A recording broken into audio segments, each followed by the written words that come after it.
अब हमको जो भगवान उपदेश कर रहे हैं कि इस कर्म जाल से कैसे मुक्त होना है, क्योंकि अवश्य में भोक्तव्यम कृतम कर्म शुभाशुभम, भगवत वाणी, भोगना पड़ेगा निश्चित।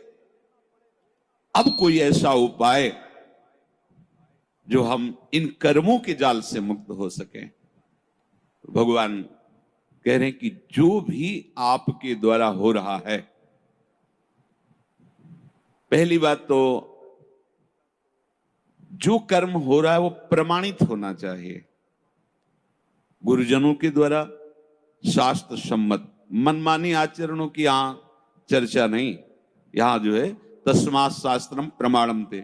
आपका कोई भी कार्य बिना प्रमाण वाला नहीं होना चाहिए, मनमानी नहीं होना चाहिए। उसका प्रमाण किसी संत ने कहा है, आचार्य ने कहा है, गुरुदेव ने कहा है, भक्तों ने ऐसा कहा है, ऐसा हमारे बुजुर्गों ने कहा है, यह प्रमाणित होना चाहिए। अब उस कर्म का अनुष्ठान करते समय हमारे हृदय में लाभ की विशेष आकांक्षा होती है, उस कर्म की सफलता की विशेष आकांक्षा होती है। अगर आप प्रभु की इस वाणी को नहीं मानेंगे तो बहुत धोखा हो जाएगा हमसे, बहुत गलती हो जाएगी। जैसे जिसको लगता हो कि ये सुख दुख समय कृत्वा लाभा लाभो जया जयो, ये तो केवल विरक्तों के लिए भगवान कह रहे हैं, ऐसा नहीं। देखो सबको लाभ इसमें है। एक विद्यार्थी है, वो विद्या अध्ययन करता है पास होने के लिए, पूरा प्रयास करता है। किसी कारणों से, खेल में ज्यादा बुद्धि होने से, प्रमाद बुद्धि होने से, या प्रयासरत है उतना मानसिक प्रबलता ना होने से चूक हो गई, उत्तर नहीं दे पाया और परीक्षा में फेल हो गया। अब ये सूत्र उसको पता नहीं है, न घर वालों को पता है। अब उसे बोलते हैं कि इतना रुपया लगाया, इतनी फीस भरी और तू फेल हो गया, मानसिक उसके ऊपर दबाव डालते हैं। वो शास्त्र ज्ञान से रहित, विवेक रहित बालक विचार करता है, घर वाले भी असंतुष्ट हैं और पास भी नहीं हो पाया, अब क्या करे? बोले मर जाना अच्छा है। देखो कई ऐसी घटनाएं सुनने को मिलती कि अमुक विद्यार्थी फेल हुआ तो उसने आत्महत्या कर ली। ये क्यों हुआ? ये विवेक ना होने के कारण। ठीक है, इस बार फेल हुए हैं तो अगली बार हम प्रयास करें जहां हमारी कमी रही। अगली बार भी फेल होते हैं तो केवल पढ़ करके, विद्या या अध्ययन करके ही जीवन रखना होता है क्या? अगर विद्या नहीं है तो वो जीवन नहीं है। अरे भाई ऐसा नहीं है, जीवन नष्ट करने का अधिकार तुम्हारा नहीं। किसी कार्य में असफलता होने पर अगर हम अपने जीवन को नष्ट कर देते थे तो बहुत बड़ा अपराध बन गया, बहुत बड़ी दुर्गति का कारण बन गया। हमें जो अवसर मिला था उन्नति का, हम अवनति में बदल दिया, बहुत बड़ी हमारी पराजय हो गई। इसलिए समता आना अति आवश्यक है। हमें तो लगता है कि सबको सत्संग सुनना चाहिए, भगवत प्राप्ति के लिए ही नहीं, समाज में जीने के लिए भी सत्संग की आवश्यकता है। आसुरी बुद्धि पशुता का नाश करने के लिए सत्संग समर्थ है। एक किसान है, हजारों रुपए लगा करके, मेहनत करके, बहुत बड़ी मेहनत होती किसान की, बहुत मेहनत होती, बहुत बड़ा तपस्वी होता, वो जान नहीं पाता है अज्ञान की धरा में होने के कारण। जिस ठंडी में आप वस्त्र त्याग नहीं करना चाहते, पूरी रात रात पानी लगाता है गेहूं की खेती में, बड़ी मेहनत करता है। जब फसल काटने का समय आता है तो वर्षा और ओले हो जाते हैं, पूरी फसल नष्ट हो गई। कर्जा लेकर उसने खाद पानी लगाया था, बेटी का ब्याह करना है, बच्चों को पढ़ाना है, अब फसल नष्ट हो गई। कर्जा कैसे देंगे? परिवार का पालन पोषण कैसे करेंगे? इससे अच्छा है आत्महत्या कर लो। कई ऐसी घटनाएं, हम जिस कार्य में चलते हैं असफलता मिलती है तो हमको एक ही उपाय दिखाई देता है कि हम अपने को नष्ट कर लें। भारी मूर्खता। ये जो प्रभु उपदेश कर रहे हैं सबके मंगल के लिए उपदेश कर रहे हैं। छोटी छोटी बातें व्यवहार की, हमारा ब्याह हुआ, हमारी भावना में जो पत्नी थी वैसी नहीं मिली, अब हम जो सफलता चाहते थे इस क्रिया में, उस सफलता, अब द्वेष शुरू। विषमता आ गई, कैसे कैसे पापाचरण होने लगते हैं, कैसे कैसे पीछे कितनी ऐसी घटनाएं सुनने को मिल। राक्षसी बुद्धि, ये केवल बैरागियों के लिए, विरक्तों के लिए, संतों के लिए प्रवचन होता है ऐसी बात नहीं।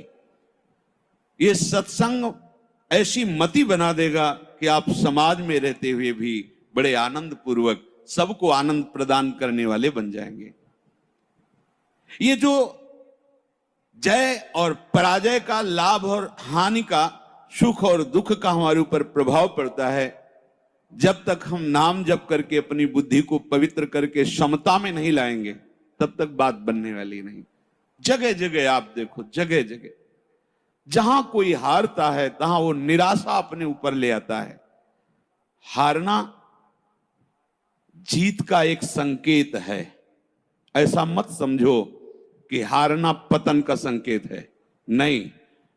जो उत्साह संपन्न है, जो विवेकवान है, वो देखते हैं कि मैं कहां से हारा, कौन सा वो बिंदु है जहां मैंने चूक कर गया। विवेकवान तुरंत उसे संभालते हैं, आगे चलते। फिर हार होती तो फिर हमें आगे बढ़ना है, ना कि हमें शरीर नष्ट कर देना है, ना कि हमें इतना चिंतन बिगाड़ लेना कि डिप्रेशन में पहुंच जाए। हर परिस्थिति हमारे कर्म के अनुसार रची गई है। अब हमको संभालना होगा, उस कर्म के प्रवाह में बहकर हमें नष्ट नहीं होना है। इसीलिए भगवान यहाँ के ततो युद्धाय युज्यस्व, तुम अपने कर्तव्य कर्म करने के लिए कमर कस के खड़े हो, उत्साह संपन्न बनो, तुम्हें बिल्कुल पाप नहीं लगेगा। नैवम पाप मवाप्स्यसि, बस तुम एक काम कर लो, जय पराजय में समान भाव लाओ। जो आपने माना हुआ लाभ है, अगर हमारा पूर्ण नहीं हो रहा है तो हमें निराश नहीं होना। इस बार हमारा व्यापार सफल नहीं हुआ, इस बार अध्ययन हमारा ठीक नहीं हुआ, इस बार कृषि में हमें कमजोरी, अन्न की प्राप्ति नहीं हो पाई, हमारी खेती कमजोर हो गई, कुछ भी, कहीं भी, कैसे भी निराश नहीं होना। रात है तो दिन आएगा, आप धैर्य रखिए, प्रकाश होगा। अंधकार में उबिए नहीं और प्रकाश में फूलिए नहीं। अभिमान मत कीजिए, अंधकार आने वाला है। इसलिए सम, भगवान कह रहे समय कृत्वा, ये बहुत बड़ी विद्या है।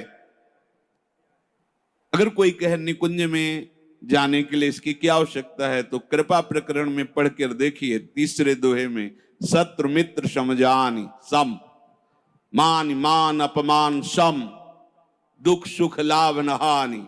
यह जो कृपा, वही प्रभु कह रहे, सुख दुखे समय कृत्वा लाभा लाभ हो जया जय। इसको धारण कीजिए।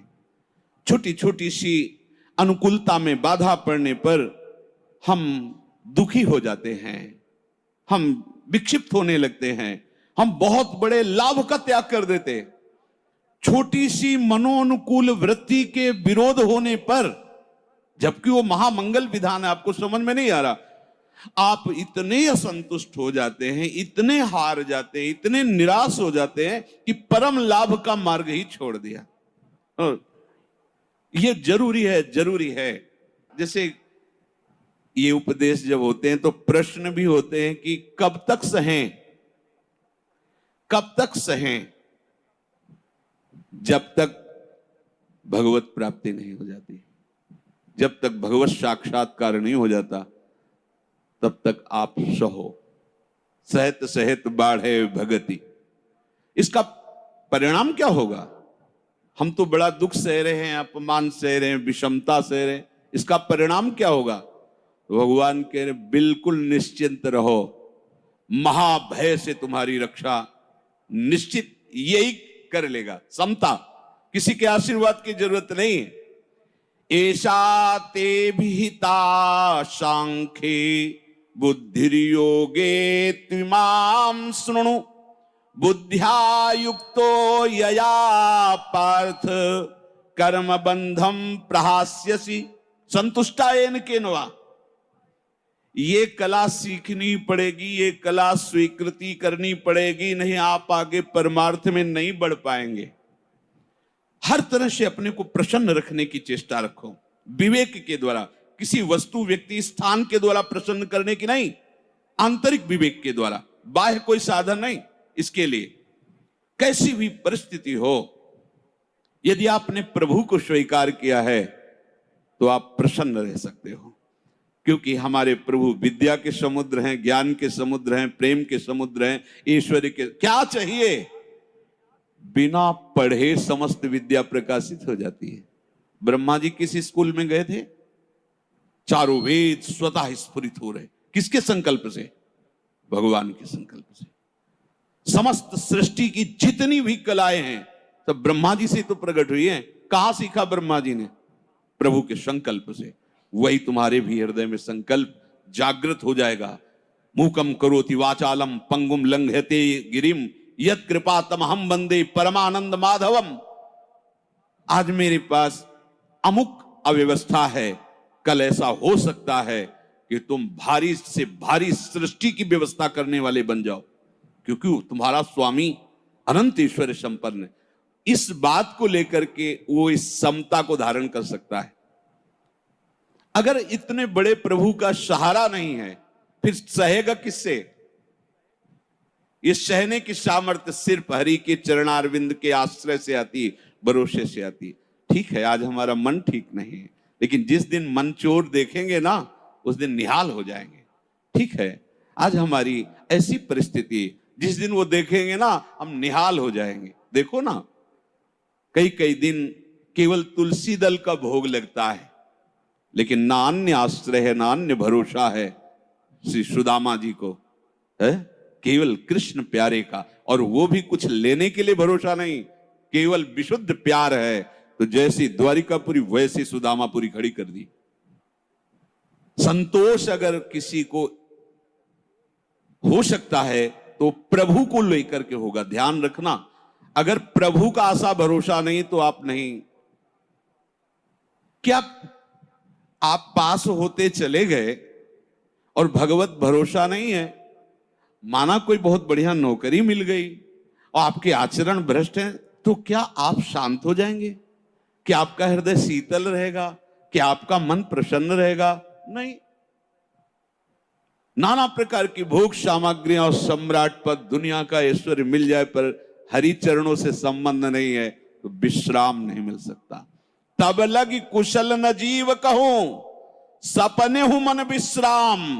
जब लगी भजत न राम को, शोक धाम तज काम। इसलिए ये सूत्र हृदय में धारण ही करो कि तुम्हें सहना है। सहनशील ही समता को धारण कर सकता है। कभी अपमान की परिस्थिति हो सकती, कभी मान की परिस्थिति हो, कभी सुख की, कभी दुख की, कभी लाभ की, कभी हानि की। अगर हमारे हृदय में भगवद आश्रय नाम जब चल रहा है तो बड़ी से बड़ी हानि में भी आपको शोक नहीं होगा, दुख नहीं होगा। बात समझ लीजिए। अपने को पता है कि मेरे प्रभु के चरणों को महालक्ष्मी सहलाती रहती है। हमारे पास वस्त्र भी नहीं, भोजन भी नहीं, वास भी नहीं है, पर मुझे पता है मेरा मालिक कैसा है। अपार ऐश्वर्य का स्वामी है। जिस दिन नजर हुई निहाल हो जाएंगे, दूसरे की तरफ वो ताकता नहीं। उस परिस्थिति में भी, ये हम सकामी भक्ति की बात कर रहे हैं, उस परिस्थिति में भी वो मस्त रहता है। जिस दिन मालिक की नजर हो जाएगी निहाल हो जाएंगे।